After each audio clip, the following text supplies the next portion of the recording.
Hi there. I just wanted to show you what I was going to do with the pot that I made earlier on today when we were doing our bottle forms. This is that pot that I squeezed together and put the little lid on. I was just got a bit excited in my studio and I just wanted to show you what it looks like putting together a teapot. Decided to just make a weird teapot. So that is the pot. Earlier on I've just cut a little hole in the top, and also I've just measured up for the base to go on.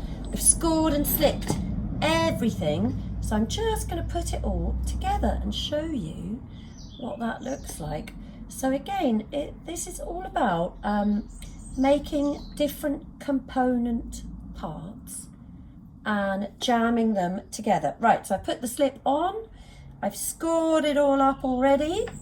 I'm just lining up that base, and all of these components are leather hard, so I can give that a good old sort of, I can shove it down a bit and really get that joined on. And I quite like to, when I join on a base, if it's leather hard enough, you can give it a bit of a bash, but also I just quite like going like that around the edge. Okay, that's the base joined on. Let's look at the lid. Oh, there's a great big bumblebee. Hello. Oh, bloody hell, that is big. Oh, I'm going to let him out the window. Hold on. Whoa, he's like orange head and a grey tail. Bye. Off you go. Whew, it was like about that big. It was ginormous, that big. It was huge. Anyway, so as you can see, I've cut a hole in the top at quite a flat angle, just a slight angle, so that the lid is going to kind of just rest on top. Very, very simple. I'm going to just put a little bit of, so I've scored it all up ready, and I've made a little strip to go around the lid. I'm going to show you, let me just show you just now, hold on, little bit of slip. I just wanted a little bit of detail, right, let's get that out of the way, a little bit, oops, of detail around the edge of that lid. I didn't want it to just be completely flat. It'll all make sense, hopefully, in a minute. So I'm just joining that little strip,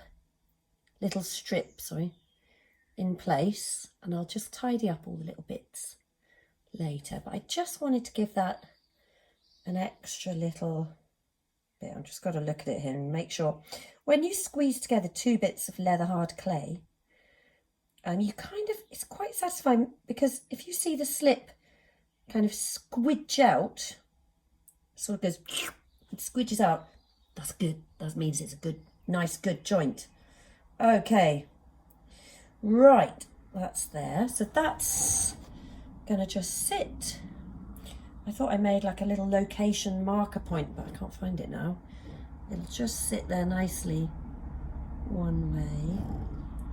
To find, I have to make a sort of, oh yeah, I think that's it. Right, so that's just going to sit on there like that. And these little seams, I can just sort of smooth them off later. Okay, I've made a spout out of a flat, almost like a washer, and two of my seamless cylinders. Yeah, you have to watch my seamless cylinder video to find out how to make them. They're very easy. You poke a pencil in, and anyway, have a look. It's a bit of a funky spout. I'm going to stick that on. I have pre-scored the area where it's going to go and scored here. And I've made little holes. Let's just get a bit of slip on there. Okay, slipped up. And we're going to stick that against where that's going to go. Oh, God, don't want it wonky, do we? Okay. Oh, yeah. So I'm giving that a nice sort of wiggle, because I want that to really be on properly. Okay, woo, we have a spout. I quite like the way that's just hovering as well. That's what I wanted. So let's see, it's a bit wonky. Anyway, it's not really going to be that functional, let's face it, so it doesn't really matter. Okay, this is the handle. I know, it's weird. I pre-scored where that's going to go and scored there as well. Let's get a bit of slip on. Okay, and line it up and get that handle on, and I'm just going to grab hold of it and wiggle it. I quite like just giving it a bit of a wiggle to get that to go on properly. Okay. Okay, and this was also a seamless cylinder that I squeezed the end together, a bit like I did the whole great big part of this bit. Okay, that's good. Wiggle, get that on. And this is going to be the top bit of the lid. So I've pre-scored it and I've pre-scored it there. And again, this is another little seamless cylinder that I've squeezed the end in to make it like a little dome shape. Like I did the same thing with the big pot, same thing with the handle. Let's just get that lined up and give that a little bit of a wiggle into place. It's great having it all pre-scored. I feel quite professional having done that. Okay, so I'm just wiggling that. And I don't want to mess with it too much now, but look, ha ha ha, what a weird teapot. Do you know what? I reckon this teapot, let's see if the lid comes off. Oh no, I need to let it. Oh, here we are. There we go. There's the lid. I think this teapot is going to be a massive dribbler. Like, this is not going to pour well at all.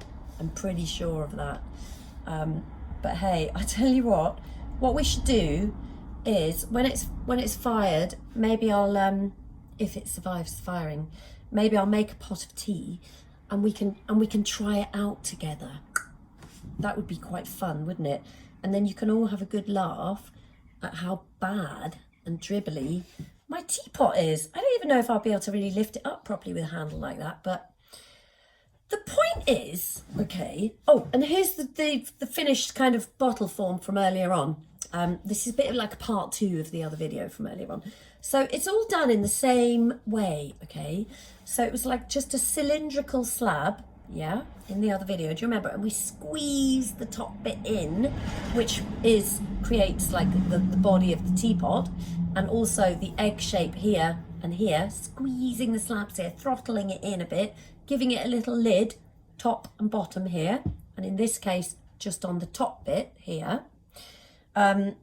You know, so that's component number 1. Do you know what I mean? And that could turn into anything. It could turn into a nice vase shape like this, or it could turn into a ludicrous teapot.